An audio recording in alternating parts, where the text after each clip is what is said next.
আমরা গৌসে আজমকে মানে কিনা? জোরে বলেন না। আমরা সকলে বলি খুদা কে ফজল সে হাম পর হে সায়া গৌসে আজম কা हमें दोनों जहां में है सहारा गौसे আলহামদুলিল্লাহ ওয়া শুকরুলিল্লাহ।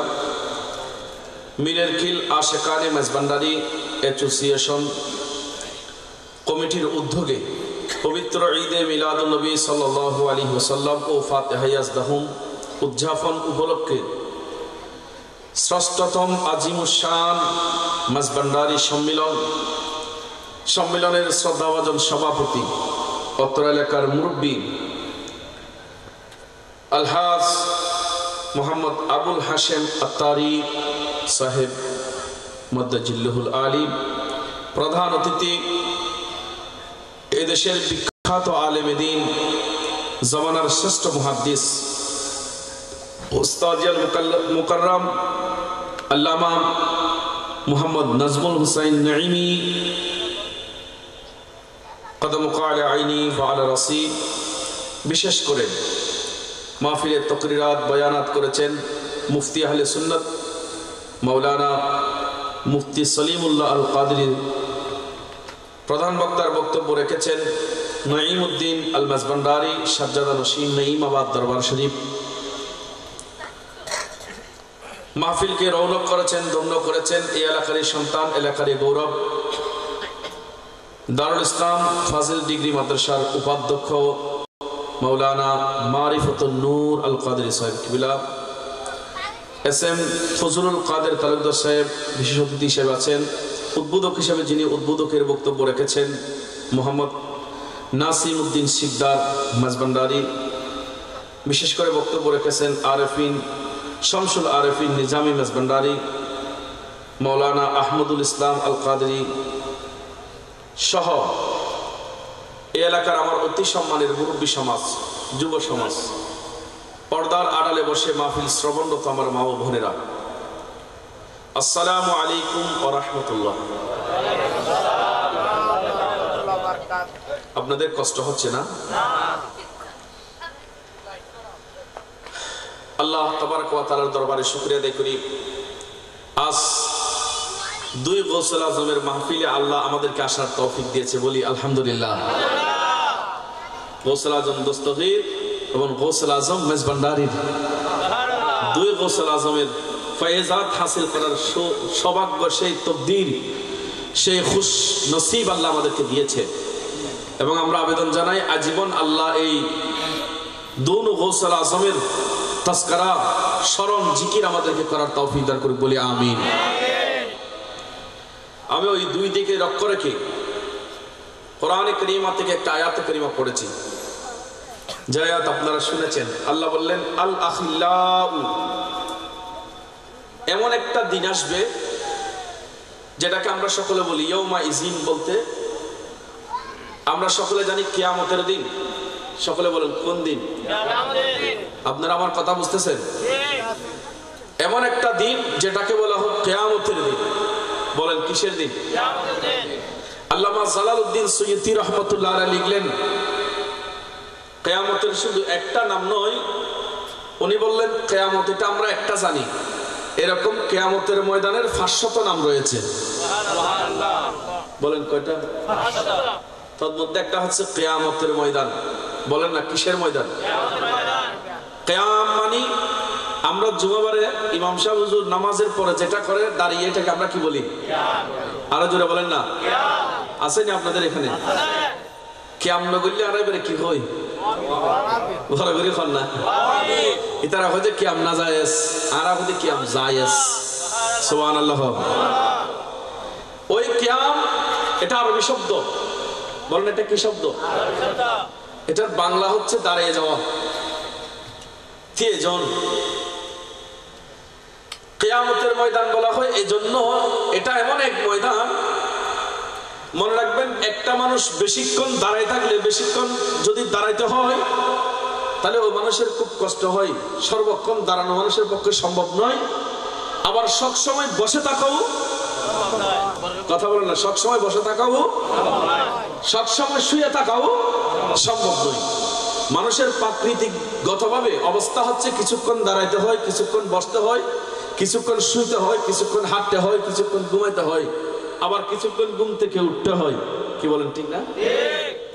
কিন্তু কিয়ামতের ময়দান এটা এমন এক ময়দান, আমার রাসূল বললেন এটাকে ইয়াউমুল কিয়ামা বলা হয়। এই জন্য কিয়ামতের ময়দানে সমস্ত মানুষ, ওখানে বসার কোনো জায়গা থাকবে না, সমস্ত সৃষ্টি দাঁড়িয়ে থাকবে, জবাব দিতে হবে আল্লাহর কাছে। কে চুরি করেছে, কে ডাকাতি করেছে, কে নামাজ পড়ে নাই, কে মিথ্যা বলেছে, ওটাকে বলা হয় কিয়ামতের ময়দান। কিয়ামতের ময়দানের অর্থ হচ্ছে দাঁড়িয়ে থাকার ময়দান, দাঁড়িয়ে থাকার মাঠ। যেমন একটা বসার মাঠ হলো, আর এটা হবে দাঁড়ানোর মাঠ। বলো না কিসের মাঠ? দাঁড়ানোর মাঠ। যেদিন সবাই দাঁড়িয়ে থাকতে হবে, আল্লাহর কোরআন বললেন সেদিন আপনার দুনিয়াতে যারা বন্ধু ছিল, আপনজন ছিল, আপন ছেলে, আপন স্ত্রী, আপন মেয়ে, আপনজন প্রতিবেশী যারা থাকবে, সবাই একজন অপরজনকে দেখলে পালিয়ে যাবে। আল্লাহর কোরআন এটা এই কথা সাক্ষী দেন, আল আখিল্লাউ, যারা আপনার বন্ধু ছিল, যারা আপনার আপন ছিল, শত্রু ছিল, আপনার ওই আপনজন বন্ধুরা সেদিন কিন্তু আপনাকে দেখলে পালিয়ে যাবে। কারণ ওটা এমন এক দিন যেদিন বাদুহুম লিবাদিন আদুবুন, একজন বন্ধু আরেকজন বন্ধুকে শত্রু মনে করবে। বলেন না কি? আর শত্রু, আর নামাজ রোজা হস্ত যাকাত নিয়ে যাবে, মনে হয় আপনার শত্রু হয়ে যাবে। কিন্তু কিয়ামতের ময়দানে কোন বন্ধু আপনার আপন হবে না, আপনার প্রিয় হবে না। আল্লাহর কোরআন বলে দিলেন একটা বন্ধু আপনার প্রিয় হবে, সঙ্গী হবে, সাথী হবে, আপনার নাজাতের জন্য কান্না করবে, আল্লাহর দরবারে চাইবে। ওই বন্ধু কারা? আল্লাহ বললেন ইল্লাল মুত্তাকিন। দুনিয়াতে যারা মুত্তাকিন ছিলেন, যারা বেশি বেশি আল্লাহকে মানতেন, নবীকে মানতেন, শরীয়তের হুকুম আহকাম মানতেন, ওই মুত্তাকিন, অর্থাৎ এক কথায় বুঝে নিলাম মুত্তাকিন বলা হয় ওলিদেরকে। সেদিন ওলিরা হবে তোমাদের বন্ধু, ওলিরা হবে আমাদের কি বন্ধু। আরো যারা বলেন কি হবে বন্ধু? এটা আমি বললাম না, কোরআন বললো। ওলিরা হবে সেদিন বন্ধু। বলেন হুজুর কিরকম? এটার একটা উদাহরণ দিলেন, মুফাসসিরিন ইকরাম লিখলেন কিয়ামতের ময়দানে একজন আরেকজনকে দেখলে এমন ভাবে বাঁচবে যেমনি ভাবে একটি কাটা বাগানের মধ্যে, কাটা বাগান মানে বুঝুন তো, আর একটা সুল্লে কাটার বাগান আছিল না, কেউ যদি সুল্লে কাটার বাগানের মধ্যে ঢুকে শুধু শরীরের সাহেব যখন ডান্ডা হদি গুতো খাননি, বামডা হদি গুতো খাননি, হাতত কোনো আঘাত পাননি, ফাত কোনো আঘাত পাননি, খনফাসদি কেডা ফুরে নিয়ে বয়ে থাকে। যেরকম একজন মানুষ কাটা বাগানে ঢুকলে নিজের শরীরকে কাটা থেকে রক্ষা করে, তার চেয়ে বেশি সেই দিন একজন মানুষ, একজন বন্ধু আরেকজন বন্ধুকে দেখলে তার চেয়ে বেশি আরো সতর্ক হয়ে পালিয়ে যাবে। কিন্তু সেই দিন পালাবে না, সেই দিন গোপন হবে না, কোন জায়গায় চলে যাবে না, আপনাকে আপন করে নেবে। শুধু একটা দল, যারা পৃথিবীতে আল্লাহর ওলি ছিলেন, তারা থাকবে আপনার সাথী এবং সঙ্গী, আপনাকে বন্ধু হিসেবে তারা গ্রহণ করে নেবে। জোরে বলুন সুবহানাল্লাহ।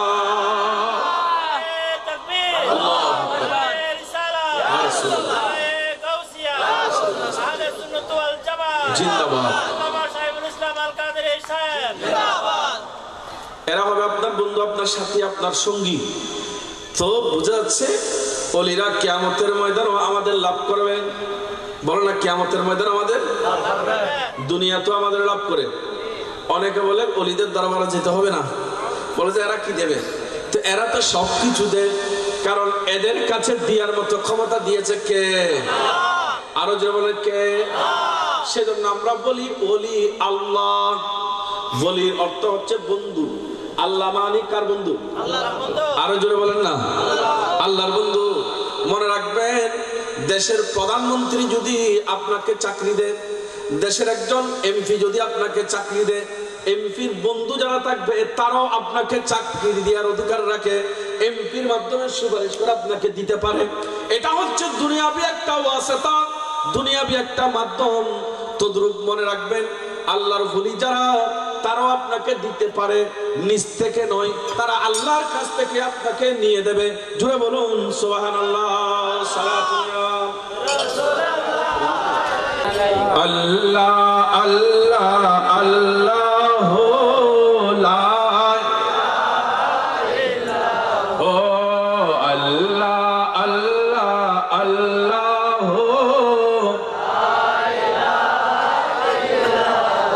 বলি মানবে না? এরকম মানুষের দুনিয়াতে আছে।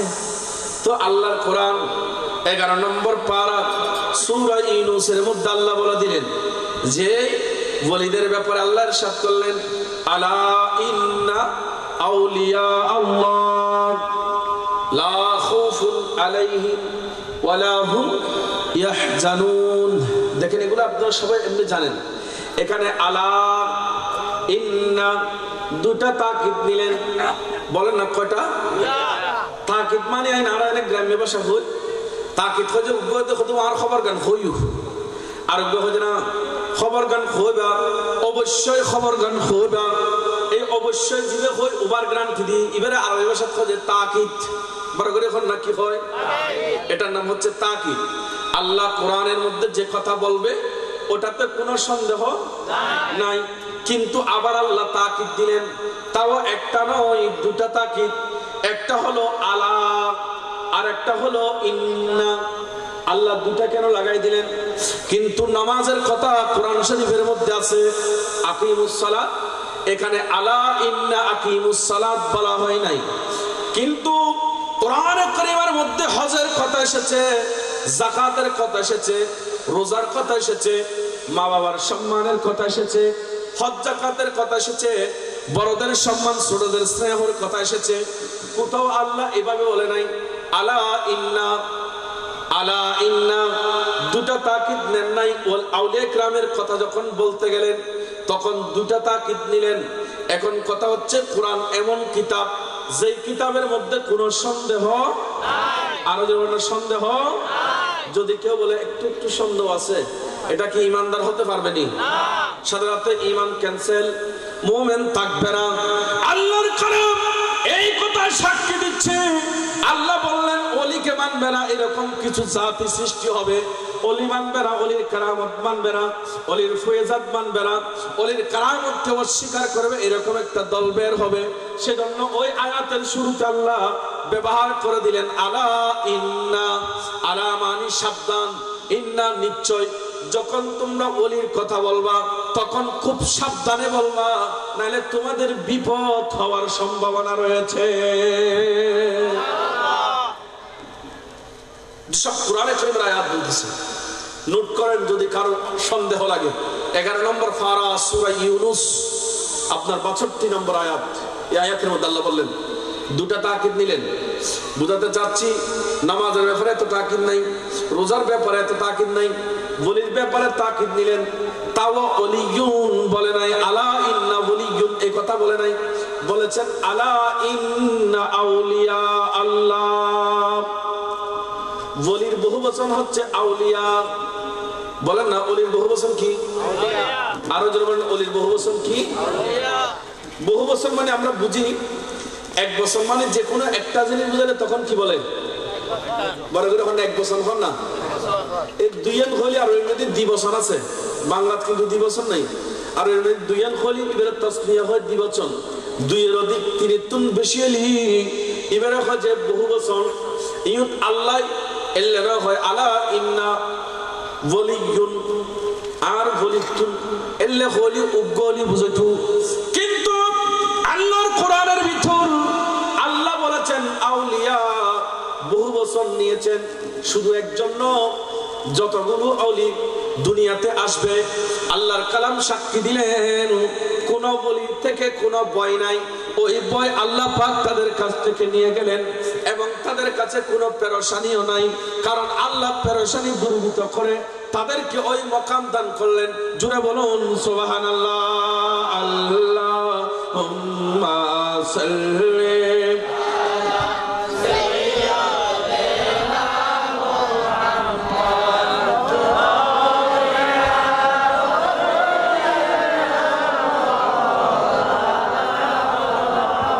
ইচ্ছা করলে প্রাণের নবী তাকতে পারতেন আরশে, ইচ্ছা করলে প্রাণের নবী তাকতে। তাহলে আমরা বুঝতে পারি তারা যে কিয়ামতের ময়দানে আফন হবে সেটা সঠিক, কারণ তাদের কোনো ভয় নাই। আল্লাহ ভয় কি দুনিয়াতে নাই?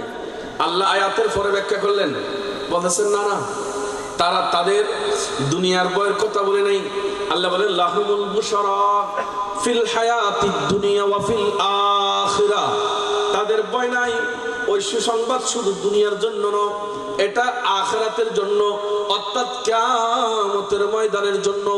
তাহলে বোঝা যাচ্ছে কিয়ামতের ময়দানও ওলিদের কোনো ভয় নাই। আল্লাহ বললেন লা খাউফুন, আর গোসে পাক বললেন মুরিদি লা তাখাফ আল্লাহু রাব্বি আতানি রিফআতান নিলতুল মানালি। হুজুর শাহী বক্তব্য কসিদার মধ্যে বলে দিলেন, হে আমার মুরিদরা, আমার ভক্তরা, আল্লাহ তো বলে দিয়েছে ওলিদের কোনো ভয় নাই। আমি গৌসুল আজম বলে দিলাম আমার কোন মুরিদেরও কোনো ভয় নাই। আমার মুরিদেরও কোনো ভয় নাই। কে বলেছেন? গৌসুল আজম এই কথা বলেছেন, আমার মুরিদেরও কোনো ভয়। আল্লাহ বলেছেন লা খাউফুন, বলেন না লা, এটা কোরআন শরীফের আয়াত। আল্লাহ বললেন লা খাউফুন, আর গৌসুল আজম বললেন লা তাখাফ, বলেন না লা তাখাফ। দেখেন আল্লাহ কত সুন্দর বললেন লা খাউফুন, আর গৌসুল আজম বললেন লা তাখাফ। বোঝা যাচ্ছে গৌসুল আজমের মুরিদ যারা হবে, ভক্ত যারা হবে, তাদের ব্যাপারে লা তাখাফ, তাদেরও কোনো ভয় নাই, কারণ গৌসুল আজম ওই কিয়ামতের ময়দানও আপনার বন্ধু হবে, সাথী হবে, সঙ্গী হবে। সেদিন আপনার জন্য সাহায্য এবং সহযোগিতা করবে। জোরে বলুন সুবহানাল্লাহ। এরকম হাজারো দৃষ্টান্ত রয়েছে। গৌসুল আজমের দরবারে সাইতে জানলে পাই, বলো না সাইতে জানলে পাই। এখনো পর্যন্ত ওলি হবার দরজা খোলা আছে।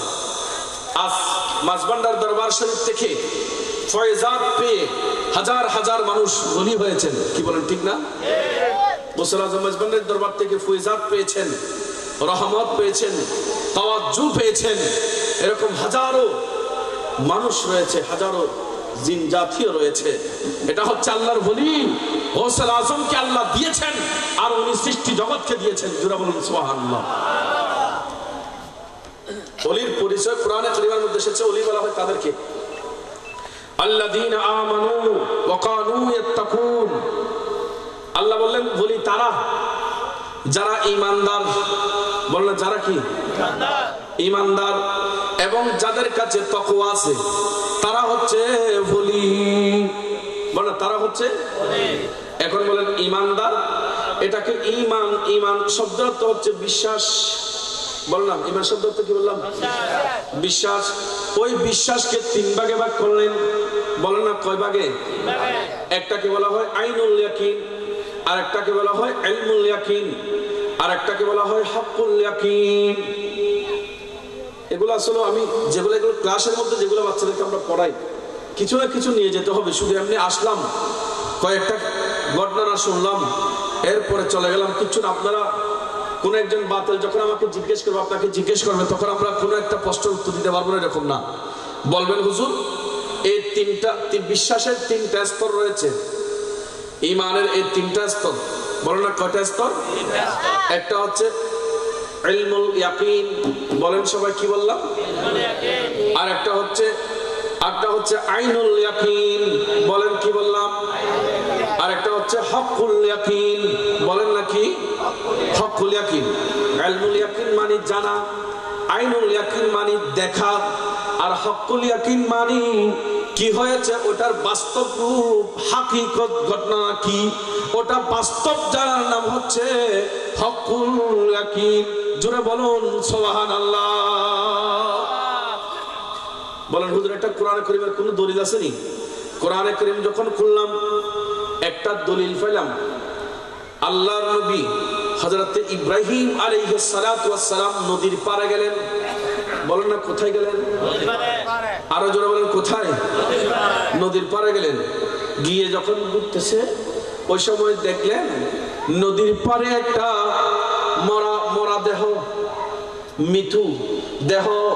ওই দেহ কিছুক্ষণ সমুদ্রের মাছে খাচ্ছে, আবার কিছুক্ষণ দেখে বনের হিংস্র প্রাণীরা খাচ্ছে, বিভিন্ন প্রাণী ওই মরা দেহ খাচ্ছে।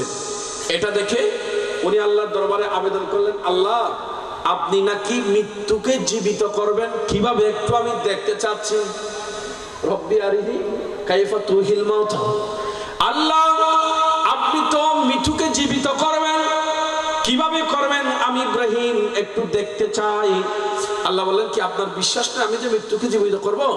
বলেন আল্লাহ বিশ্বাস আছে, এটা হচ্ছে ইলমুল ইয়াকিন। বলেন এটা কি? কিন্তু আমি একটু আইনুল ইয়াকিন হতে চাই। আল্লাহ আপনি তো মৃত্যুকে জীবিত করবেন, এটা আমি জানি, ওই জানার নাম হচ্ছে ইলমুল ইয়াকিন। আল্লাহ মৃত্যুকে কিভাবে জীবিত করবেন এটা আমি চোখ দ্বারা দেখে বিশ্বাস করতে চাই, যেটাকে বলা হয় আইনুল ইয়াকিন। আল্লাহ বললেন চারটা প্রাণী নাও। তখন আপনারা শুনেছেন চারটা প্রাণী নিলেন, 4 প্রাণী নিয়ে ওগুলো জবেহ করলেন। ঘটনার সংক্ষেপ করে দিলাম। জবেহ করে আল্লাহ বললেন এবার জয়গুলো পাহাড়ের মধ্যে ছিটে দাও ইব্রাহিম। পাহাড়ের মধ্যে ছিটে দেওয়ার পর ওই 4 পশু মাথাগুলা হাতে নিলেন। হাতে নিয়ে আল্লাহ বললেন এবার ডাক দাও, তুমি জীবিত হতে বলো। এই কথা বলতে দেরি নাই, দেখা গেল পাহাড়ের মধ্যে ছিটে দিয়েছে টুকরা টুকরা করে, অংশগুলো মুহূর্তের মধ্যে জীবিত হয়ে মাথার সাথে লেগে গেলেন। যে পশু যেটা জবে করেছে সেটার শরীর সেই মাথার সাথে লেগে গেলেন। ইব্রাহিম আলাইহিস সালাম বললেন আল্লাহ আপনি যে মৃত্যুকে জীবিত করতে পারেন এটা ছিল এতদিন পর্যন্ত আমার কাছে ইলমুল ইয়াকিন। আল্লাহ আজকে আমি নিজের চোখে দেখেছি আপনি কিভাবে জীবিত করেন, এটা হচ্ছে আইনুল ইয়াকিন। জোরে বলুন সুবহানাল্লাহ। এটা ঈমানের স্তর, এগুলো আরো উচ্চ মাপের কথা। আবার আছে হকুল ইয়াকিন। যেমন ইব্রাহিম আলাইহিস সালামকে যখন নমরুদ আগুনে ফেলে দেওয়ার জন্য চাচ্ছে, ওদিকে জিবরাইল আসলো যে হুজুর আপনি তো আল্লাহর নবী, বলেন তো আপনাকে কি একটু রক্ষা করব? বললেন না, নমরুদ শাস্তি দিতে পারে, আগুন নাকি মানুষকে জ্বালাইতে পারে, এটা আমি ইব্রাহিম শুনেছি, এটা হচ্ছে আমার জন্য ইলমুল ইয়াকিন। আগুন মানুষকে জ্বালায় ওটা দেখেছি, ওটা হচ্ছে আমার জন্য আইনুল ইয়াকিন। কিন্তু কিভাবে আগুন মানুষকে জ্বালায় ওই হকুল ইয়াকিন আমি কখনো অনুধাবন করে নাই, বুঝি নাই। এই জিবরাইল এই মুহূর্তে চলে যাও, আমাকে রক্ষা করতে হবে না, আমাকে বাঁচাতে হবে না, আমি একটু আগুনের মধ্যে পড়ে হকুল ইয়াকিন অর্জন করতে চাই। ওদিকে যখন হকুল ইয়াকিন অর্জন করার জন্য উনি দৃঢ় প্রতিজ্ঞা নিলেন, নিয়ত নিলেন, মজবুত নিয়ত হয়ে গেল। আর আল্লাহ বললেন এ জিবরাইল আমার ইব্রাহিমকে আগুনে দিচ্ছে, তুমি দৌড়ে দৌড়ে দৌড়ে দুনিয়াতে চলে যাও। জিবরাইল আমিনকে আমার রাসূল বললেন জিবরাইল তুমি পৃথিবীতে দ্রুত কয়বার গিয়েছো? বললেন হুজুর 4 বার গিয়েছি। তন্মধ্যে একবার হচ্ছে যেদিন ইব্রাহিম আলাইহিস সালাতু ওয়াস সালামকে নমরুদরা আগুনের মধ্যে ফেলে দিলেন। হুজুর সেই দিন খুব দ্রুত আমার যেতে হয়েছে, সেদিন আমি খুব তাড়াতাড়ি গিয়েছি, খুব দ্রুত ইব্রাহিম আলাইহিস সালামের কাছে হাজির হয়েছি। বোঝা যাচ্ছে এই কথা দ্বারা ইব্রাহিম আলাইহিস সালামকে আগুনে নিক্ষেপ করতে দেরি নাই। আগুন তো ইব্রাহিম আলাইহিস সালামকে জ্বালাবে দূরের কথা, কোরআন বললেন কুল্লা ইয়া নারু কুনি বারাদাও ওয়া সালামান আলা ইব্রাহিম। আল্লাহ আয়াত নাযিল করে দিলেন এ আগুন তোমার কাছে শক্তি আছে, কুওয়াত আছে, ক্ষমতা আছে, তুমি জ্বালাইতে পারো, কিন্তু আমার ইব্রাহিমকে জ্বালানো সম্ভব হবে না। আগুন এই মুহূর্তে তুমি ঠান্ডা একটা ফুলের বাগান হয়ে যাও। এটাকে বলা যে হকুল ইয়াকিন। বলে না কি এই ওলি যারা বলে তাদের কাছে ইলমুল ইয়াকিন আছে, আইনুল ইয়াকিন আছে, হকুল ইয়াকিন আছে। সুবহানাল্লাহ বলেন না। আবার ওলিদের কাছে আরেকটা জিনিস পাওয়া যায়, সেটা বলছে তাকওয়া। বলেন না কি? জোরে বলেন কি?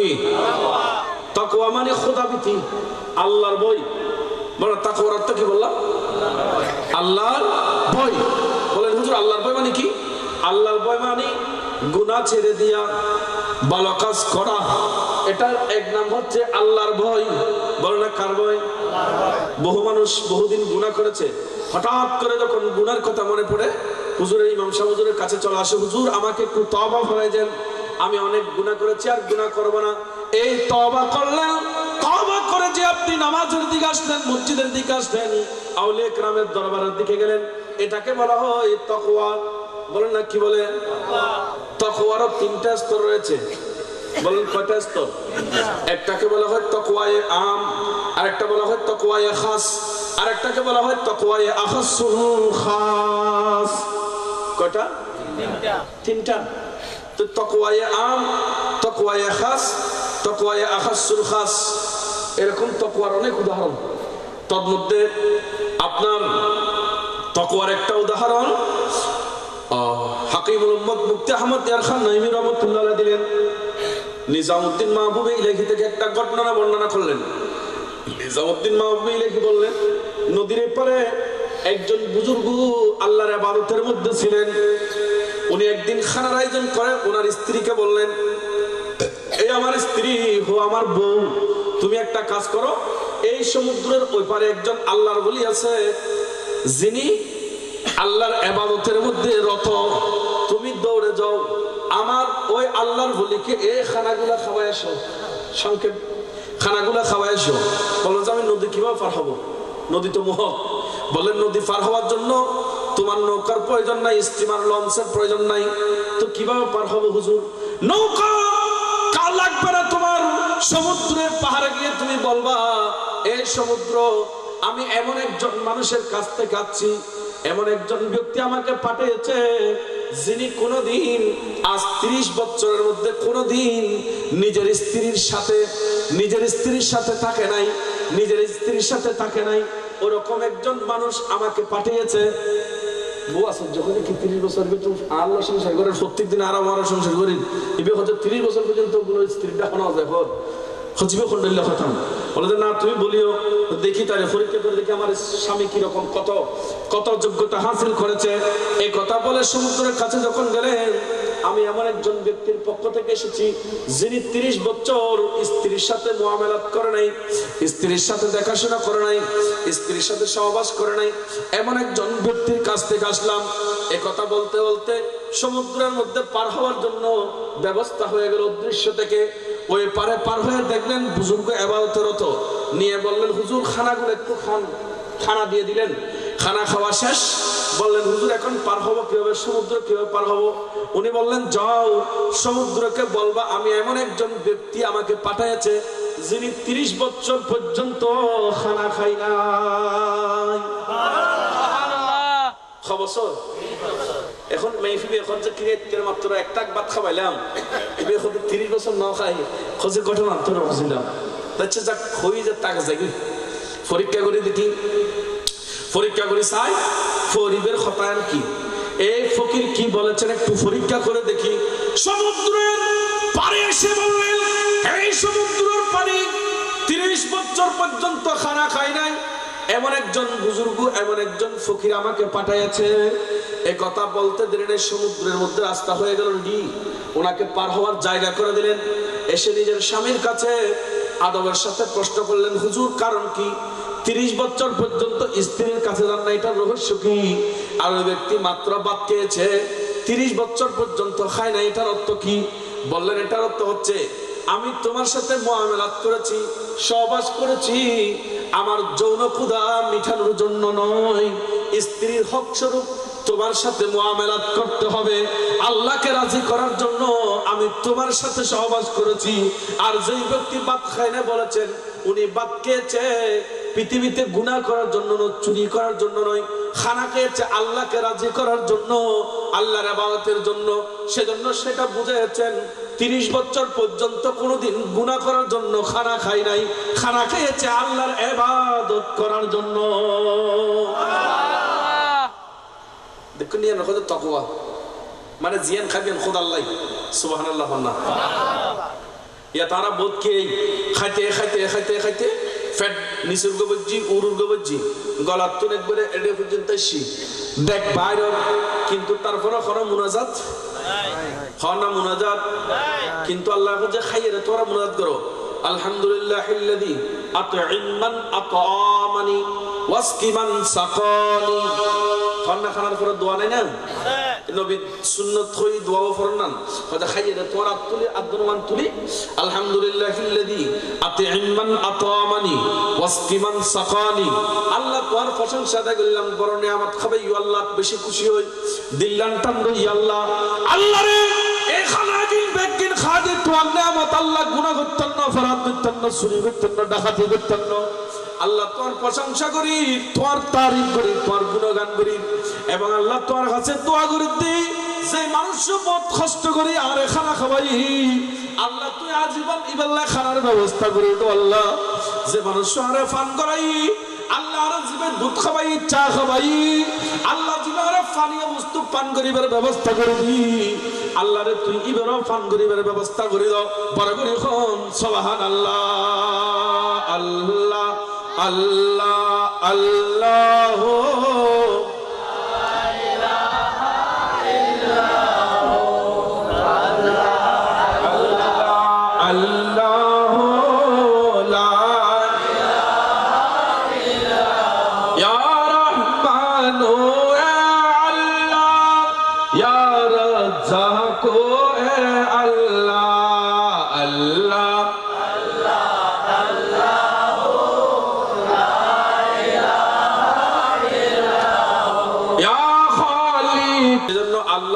রজ্জাক বলেন আল্লাহ আমাদের কি নামাজ ছাড়ে দি রোজা ছাড়ে দি হজ ছাড়ে দি যাকাত ছাড়ে দি সালাম ছাড়ে দি তাসবিহ ছাড়ে দি দুরূদ শরীফ ছাড়ে দি বড়ওয়ালার সম্মান করণ ছাড়ে দি ছোটওয়ালার আদর করণ ছাড়ে দি তারপরেও আল্লাহ কেউ রিজিক বন্ধ করছি না